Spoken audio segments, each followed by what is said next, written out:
يا مساء الفل. النهاردة عملت اللازانيا بخلطة اللحمة المفرومة وصوص البشاميل. طبعا اللازانيا بتتعمل بكذا خلطة. أنا حبيت النهاردة أعملها باللحمة المفرومة.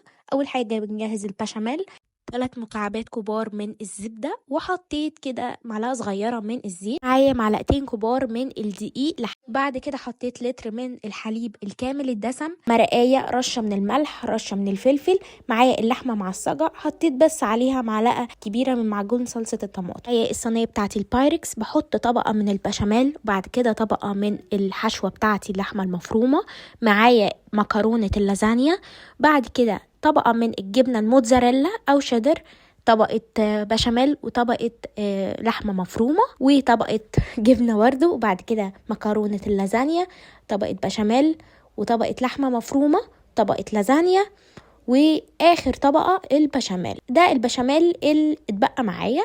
شوية كده من الجبنة شيدر، موتزاريلا، رومي، اي جبنة عندكم. بس كده معايا فرن على درجة حرارة 200. بحط العصيان دي عشان البشاميل يوصل في كل الجوانب.